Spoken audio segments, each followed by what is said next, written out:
welcome to the most ill-conceived business podcast around, the Business is Bullshit podcast. You heard that right. I'm James Hornick. Joining me for hopefully more than one episode, my two most recently acquired best friends, Jared Gibson and his soulmate, John Sarakis. How you doing, guys? Good. We're pumped. We're super excited to talk about whatever we're going to talk about here. Yeah, I think that is the first topic here. Episode 1. Why the hell are we doing a podcast? What's this all about? And let's take a fat dump on a bunch of other things happening in the business world. Jared, so tell us, why did you want to do a podcast? What was kind of what do you want to get out of this? Why are we doing this in your view, your vision? One, I think that a lot of the stuff that my business is around LinkedIn, and I think that a lot of the stuff that's in my head, I don't necessarily say on LinkedIn, and I say it more in like a PG-13 way. And I have opinions, and those opinions may be false. And whenever I get together with you two idiots, we always end up talking about all this shit, and we say, why, like, we should bring in other people to this. Like, we want other people's opinions on this. So I don't know. I honestly, like, that's the best answer I can give as to why we're doing a podcast. I'm hoping that you and John have better suggestion here. I'm just kind of here to be the color commentary guy. That was terrible. John, what do you got? I've always been one to jump on bandwagons, and now that there's billions of podcasts out there, I thought, why not throw my hat in the ring to saturate it even further? Let's get to 10. Yeah. All right. Yeah, this is already going swimmingly as I thought. I think that, so I guess real talk, there's a level of skepticism, yet a level of lack of analysis, I think, is a big problem in our society in general. There's so much distrust of, and here, so I've been an old school media distruster, more from the financial media. I'll give you an example. Like, if you've ever made one single trade in your life, you've already made more trades than anybody who works for CNBC. These people they're not even allowed to participate in the markets, yet they have all kinds of opinions. And I can guarantee, like, pretty much everything they say is wrong. They make all kinds of correlations that make no sense. And that I think that's every other thing you see in the news, it's similar. Like, people reporting on things, like, they just don't really know that much.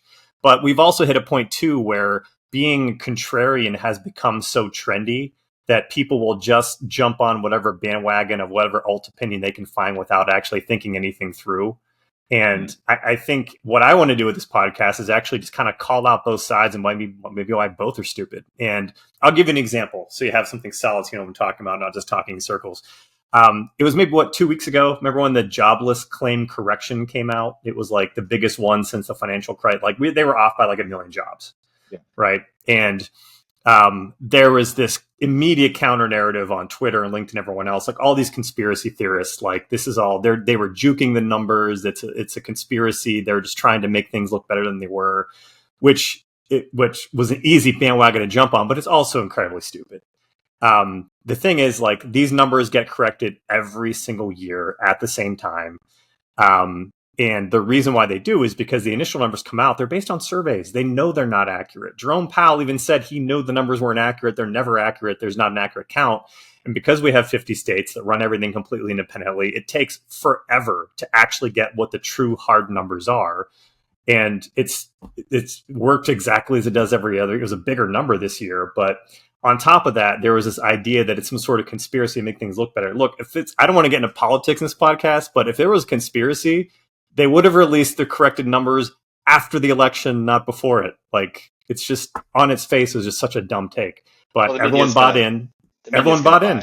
The media's going to take it, and they're going to spin it the way, whatever side you're on, and that's ultimately what happened. The real question is, I'm sorry, last thing. The real question is, why do they do the initial set of numbers based on surveys? Like, maybe they should just stop doing that, and we'll just wait till the real numbers come out. Anyways, I digress. Yeah. Cool. So I think if we had to sum that up, it's to call out the bullshit that's out there, especially as it relates to business. Yeah, and the counter bullshit. But yes, back to the podcast. Why we're doing this?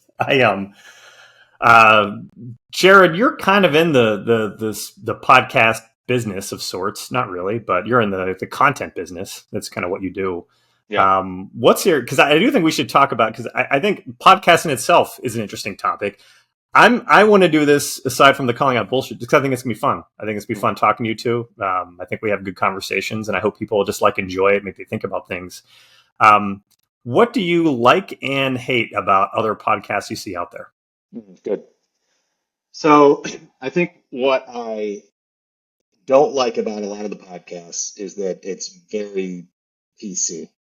A lot of the stuff that I like, give a shot. I'll listen to this and it's like, okay, this is not like entertaining. If I'm listening to a podcast, it's because I'm going somewhere. I'm going from point A to point B. Usually I'm in my car, I'm flying somewhere. I want to listen to a podcast. The podcasts that I listen to are because I want to be entertained, right? Mm-hmm. When it comes down to it, like educated is fine, but most of the stuff I listen to it for entertainment purposes. So if we can put something out there that entertains two people, instead of one, I'm gonna go two people. Let's get two people listening to our podcast. Great.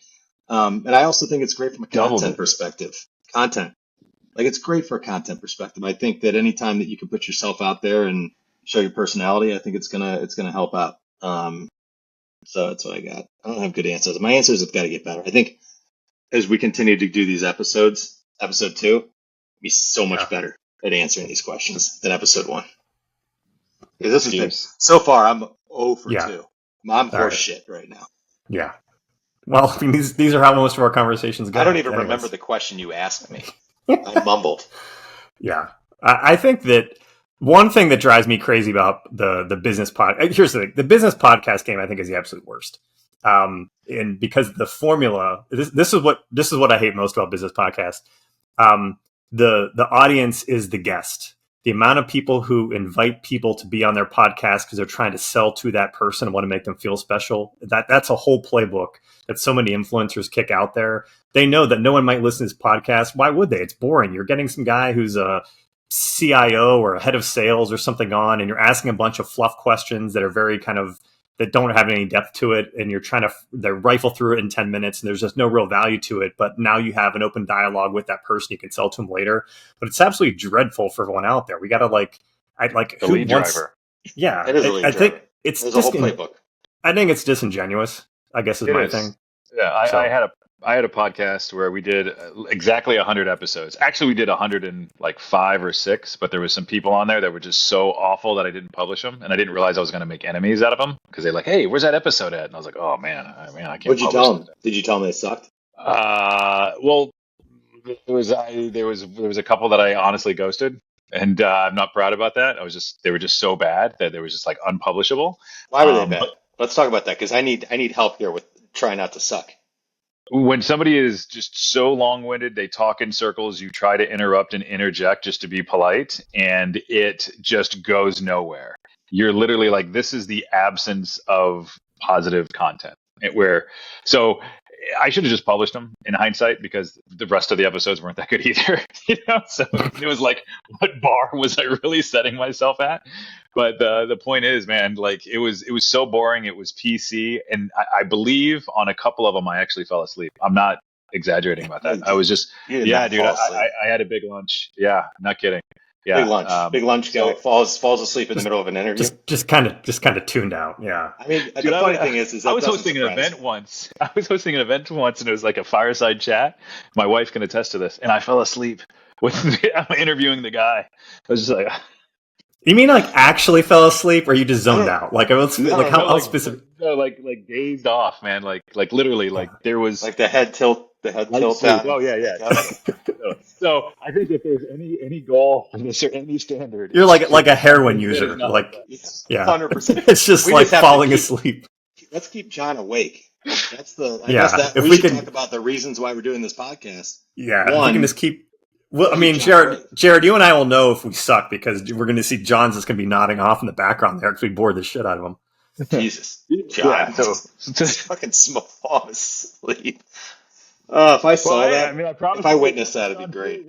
It's just throwing shit up at John. We don't want that. All right. So in terms of the format of this podcast, we're still figuring that out. But the things we do want to talk about, we'll see some news stories we find interesting. We're going to talk about the dork site central LinkedIn. If we see like narratives on there we feel like need to be addressed, and we're going to talk about things we see in real life. So it's going to be a kind of mix of things going around. But the one thing I thought was interesting that came out 2 weeks ago, the right to disconnect law in Australia. I think you guys saw this. I think we kind of talked about it beforehand. If you're not aware, the Australian government literally passed a law with pretty hefty fines. I don't have the notes in front of me here, but it's like, five-figure, $50,000, we'll say. It was more than that, I think, actually. If employers contact their employees after business hours to get them to do work for any job that's not like deemed like mission critical, I'm assuming something like emergency services or something like that, it doesn't count, whatever. Which I thought was absolutely bonkers for a couple reasons. I think it's complete bullshit. So, okay. I agree. Yeah. So tell me more about your take on this, John. I think if you are a company that has a GDP that's less than Canada's, that you should do everything you can to compete at the highest level. And if you're going to then restrict your employees to do less work when your country isn't producing enough anyway, then you're just gonna continually shrink. All right. So we've pissed off one of the 7 continents already within the first 30 minutes of this call. The only one that's the only continent in the world is not going to like John. I'm at that age where I'm at the age where like I conceptually get both sides of it, right? But then I'll hit you up with like the nail though. So I totally understand employees getting bugged by their terrible boss after work and why that's bullshit. I also totally understand John's point where, I mean, part of the reason why the U.S. is so much stronger than other economies is we have a culture of people have to work hard to achieve. Like we have a stronger sales culture than other countries and people have kind of interacted with and whatnot, which plays up to that, like suck it up and get it done. My question is, how the fuck did it get to the point where the government needed to step in? Like, how does the free market not sort this out? Like, that's the part to me that's crazy. It's like... This pass? Yeah, it passed in February and it went into effect like a week ago. So it's in effect now. Now the other party, how do you even endorse it? I just, how does the free market not handle it? One party just, obviously pandering to the other, but I guess the question is like, how shitty were the bosses, right? Yeah. Or how weak are the people not to say, dude, I'm not fucking working here, right? Yes. To the free market thing. Like, it's just like, what the fuck? And something like that goes through is just, I don't know, it's absurd. And I wonder, are there, like, again, like you got 3 Americans talking about the Australian economy. And the thing is, like, they're not the first. Like, France did this. Like, there's other countries that have already done this, which isn't surprising either. Why didn't you answer my email on Saturday night? Where the hell are you? Oh, God. Son of a bitch, John. You're going to get us banned in an entire country. Yeah, that's good. Great. No, if you're out there listening, which will be probably nobody, and you're from Australia, which will also be probably nobody, please fill me in on how the hell it got to the point where people just couldn't like leave their job and find a new one, and that didn't solve the problem. I don't know. All right, this kind of rabbit holes down to the actual where we are today as a society with the separation of personal and work. Like post-pandemic world, I don't know. I don't think that there is that exists anymore, at least from the people that I interact with, myself. Like, do you guys think that like it all ties together at some point? So I don't know if they're trying to like separate it back again in Australia. Yeah. But I just don't think that exists. There's no separation there anymore, at least for me. I don't know. You guys may have a different opinion. Well, what's weird is like, what if you like work with a friend that's your boss and then he sends you a text? Like, where's the line? I mean, that's what I'm saying. How do they enforce any of this stuff? Yeah. Do they show like emails like, hey, I got this email at 8:32 p.m. on a Wednesday night? I think you should penalize heavily this guy or this guy. Well, it's also I can see how that pans out. Like if you're that employee, like it's basically a whistleblower type situation, right? So like, you outed your boss, they got hit with a fine. Who's going to hire you at that point? Like word's going to get out that you were the guy who at 5:01 decided to blow up like your boss to get him in trouble with the government. Like, is this even enforceable? Like, are we going to find out? Have you heard about like those guys that get jobs at like warehouses and then just cite like all the safety concerns and then they keep getting like a $50,000 settlement and then they go to the next job and then they do it? It's like literally this underground economy. Yeah, there's a guy like on YouTube.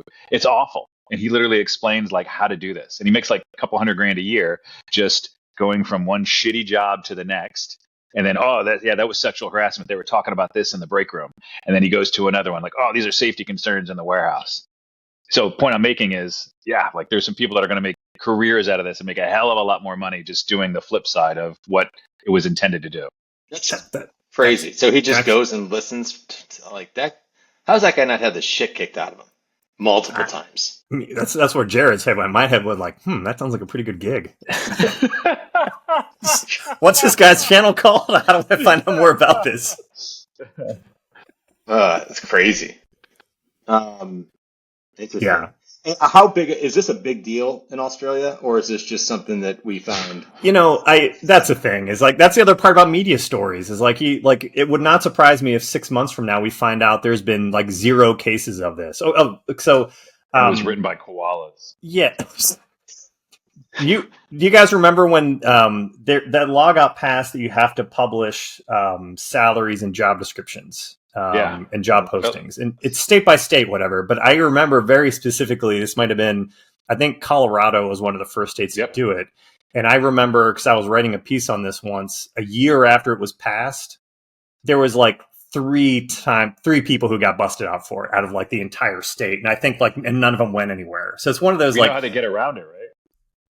Just a giant range. You know what I mean? Huge range. That's it. Yeah. Because I was like, we could look at what salaries are going to be paid for, and we can just transfer that over to us, like a pay scale. No, because like the agency has to enforce it is like undermanned, understaffed. They don't even have the people to do anything with the law. So it also makes me wonder, like, is this like was the entire law just like, virtue signaling to their public, and nothing's going to come from it because there's nothing in place to actually do anything about it? I don't know. I feel like that's probably, there's a lot of that, but whole separate conversation there. Yeah, not to talk politics, but that's just what political parties will do. It's like, this is for my party, and it's a game. Like, it's unenforceable. There's not going to be any teeth behind it. It doesn't even matter. And the beauty of it is when one of the other parties, and they're like, we're going to get rid of this thing that had no teeth or no power or anything. And then everybody's like, yeah. It's like, all right, whatever. So what's the final say then on Australia, besides the fact that they already don't like us? Like what's John's not going to be allowed to go there. Enforceable. I think for me, it's like I want to see how they enforce this, if they can enforce it. I'm with you guys. The 1 year follow up to see. Yeah, I agree. The 1 year follow up to see if anything actually happens. But again, I think it's if you're in the U.S. and your boss is contacting you after 5 on a habitual basis, don't write your congressman. Just get a new job. Simple as that. Yeah, I concur. All right, I concur, mates. Good job. Next topic. Let's see how this one goes. New evidence claims Google, Microsoft, Meta, Amazon could be listening to your devices. The Cox Media Group. John, you found this one. Do you want to give us kind of the high points on it? Yeah, essentially, their Cox Media Group had a pitch to clients that they claimed that they could advertise based on listening data, meaning like pretty much all Amazon, Apple, and Meta and Google, all the big advertising channels, that you could get the information and then advertise to them. I personally think that it's absolute. I think it's bullshit. I think because somebody was lying in a meeting is my take, that they were just trying to get this account saying they had all these like special features when salespeople don't do that, John. When in fact they may be listening, but it doesn't matter. You're not going to be able to access it on the level that this company was claiming, that Cox Media was claiming. I actually agree with John. This is disappointing. This might be a quick one to get through. When I read this, because everyone was getting upset, like, oh, this is proof that all these companies are listening in on your shit. Like, no, it's proof that some sales guy just was trying to. It was a pitch deck from dickhead sales guy. They're trying to use that as proof that like Google's listening to all your shit. I don't buy it. Well, I didn't read the article. Where did it end? Was it like? You told me about it, but my head went to like, of course somebody's listening.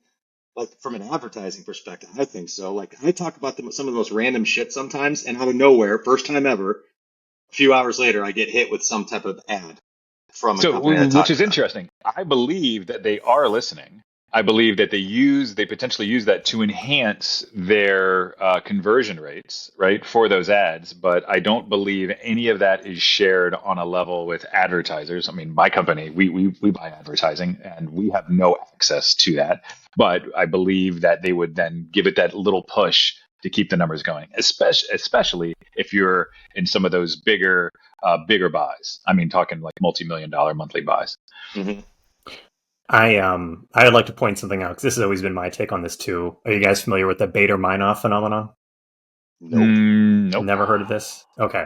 I'll try to read this out so I don't butcher it. It's cognitive bias, that something seems more common than it actually is.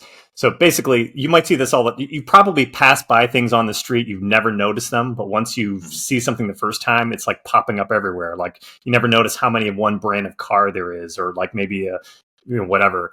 But selective attention, our attention is limited, so we focus on the most useful information, ignore the rest. Then confirmation bias, we look for things in our environment to support our preconceived ideas. So it's very likely, like you said something, then you noticed it came up later. You probably were exposed to whatever that thing was before you said it multiple times, and you never picked up on it because it was never top of mind because your attention selective. But now that it's like came out of your mouth, you're more attuned to it and like, oh wait, didn't I just say that? But you're forgetting all the times you were exposed to that before you said that thing.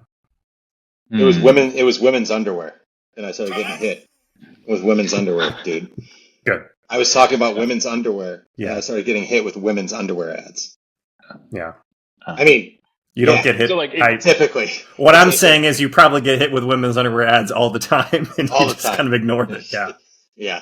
I guess the real test is if you're like, I hate Cocoa Puffs, and then you really start seeing Cocoa Puffs, like every Cocoa Puff ads everywhere. It'd have to be something that would like be the opposite to really drive I it hate home. women's underwear. Boom, Yeah. there it is, right in my face. Yeah. Well, what'll be interesting is if anyone actually listens to this podcast, if all of a sudden they start seeing women's underwear ads, then we'll have then we'll confirm that it's a real thing. No, I do think it's part Bader-Meinhof and part also what John was saying earlier. Like they just don't have the level of granularity on this. And I think either way, sure, there's probably some level of pass. I do not think that company had the ability to actually, as a third party, target people the way they were claiming in that sales meeting. I got Bader-Meinhof at a camp when I was about 10, and ever since then, I've always been able to really detect like what is in the zeitgeist versus what is actually just my inherent bias. I recommend it for anybody that hasn't. All right, listen. You can't say that you were Bader-Meinhof when you were 10 and just not tell us the fucking story of what you're talking about. He doesn't have anything. He's just saying words. I mean, fine. Out of his mouth. It was much better than Uncle Jackie. I'll tell you that. Oh Jesus Christ! All right, let's move on. Do you want to do one more? We want to talk about betting odds. Listen, it doesn't matter. We can just keep talking. I want to get off this topic though. I know that much. Yeah, let's talk about the betting stuff. So I thought this was super interesting. The CFTC lost a case. There's a company, and I'll try to find the name as I'm talking here, that wanted to provide real-time betting odds, bettable odds on U.S. elections. Meaning you can bet, is Trump going to win? Is Harris going to win? Whoever. And the CFTC tried to block it, and then a judge came out and told them they can't. And as of now, it looks like they're going to be allowed to go live. It looks like other exchanges are going to be having like real-time election odds. And I think it's really cool, and I can explain why. I also think it's going to be the most accurate way to predict who's going to win an election, and I can explain why that as well too, but I'm curious what you guys think. It's not going to be. It already has been. Like, we talked about this, like, as somebody that dabbles in sports betting, like, Degenerate gambler. I wet the beak every once in a while on a Saturday or Sunday or Monday or Thursday or Friday. If you think back to the election in 2020, 2020 election, like there was a point in time where, and again, no politics. There was a point in time during that, after the election was over with, the next few days after, that we were all like, Trump won, right? That was it. Trump won. Like you saw the numbers and everything, and then you started to see like on DraftKings and on FanDuel and on or whatever, like betting sites anywhere. You started to see the numbers kind of start to change, like where Trump was the heavy favorite at one point, and it was before the media started talking about this. If you went to the betting sites and started looking at the odds, it was Trump was up here, and then you started to see this happening. And my buddies and I were real time. We're like, what is going on right now? Like, this doesn't make any sense because the media wasn't talking about it yet. And you started to see this pass, and all of a sudden, I remember right as the media started kind of pushing the narrative, Biden was a heavy favorite. And we're like looking at the numbers, like, what the hell is going on right now? So I think that the Vegas knows something. There's something going on, like in the sports books and the betting sites, where they're just on top of it, and those odds are typically the right odds. And when you see something move like that before the media even has a say or they even start talking about it, I think that there's something to it. So that's why I think that this is already happening. I just don't know why it's now a story of talking about it like being allowed or whatever. You're correct, but your explanation was wrong. So let me fix you up on this. God damn it. This is not going to be the first time that this has happened. It's the same. So the way sports betting works, like Vegas sets the original odds, but after that, they don't do shit. Like it's all determined by real time, like what bets are going which direction. Yes. The public money. Public determines it. Like people make different decisions when they have to put money on the line. If you ask somebody what they think is going to happen, they'll give you one answer. But you say, okay, you have to bet money on this now. They're not going to necessarily give you the same answer. Like they have much more clear eyes like this. It's the same in the financial markets, right? So when people say, look, one thing that gets riffed on, this drives me crazy too, when people say like things are priced in, and then when something happens, like, oh, I thought that was priced in. There's really three kinds of information. We can thank the great Donald Rumsfeld for this. I use the great sarcastically, but he did come up with a great way of explaining this. There's known knowns, there's unknown knowns, and there's unknown unknowns. And what that basically means is, in the financial world, known knowns are things like fundamental analysis, what someone's PE ratio is, something that everybody knows what it is, but you'll still see stocks get disconnected from that. You know, why is this stock trading at this when it's, financials look like that? It's because there's known unknowns. You've got earnings stuff coming up. There's events, rate cuts are coming. You don't know what those are going to be, but you know that something is going to happen, and that impacts people start betting on what they think that outcome is going to be. And then there's unknown unknowns like COVID. That's when something completely unpredictable happens, which you can't deal with. Sports betting is the same way because, like, known is you got like the Chiefs playing the Bears or something like that, and the Chiefs are probably going to murder the Bears, and that's what gets priced into that. Is everyone who knows those sports gets it. Then middle of the week, Mahomes goes down with a calf injury, and that changes the lines kind of in real time. Now, when you're talking election betting markets, what happens is like you go to sites like 538, and you've got a million different polls happening, like all these, and they're all different. When all that information is priced in by the market as one number, which is the betting odds.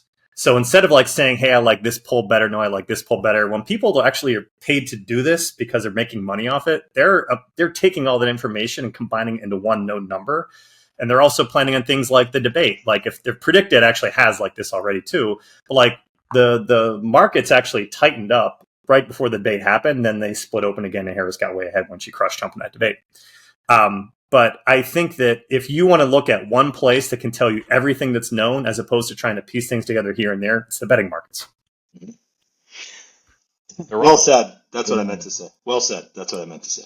Yeah, thank you. But they can be upset, right? Yeah, it's not a guarantee. It's like it's going to change over time. Like something can happen tomorrow. Like it's just a bet. Like betting lines are accurate, but they're not perfect. They don't predict the winner of every game, but they get close more often than they get it right more often than they don't. So they get it very close, more often than not. Like when you look at certain lines, way better than surveying. How crazy is it though? Like betting is just so ubiquitous, and like it's everywhere. Like you got like everybody has, whether every casino now has their own, betting platform.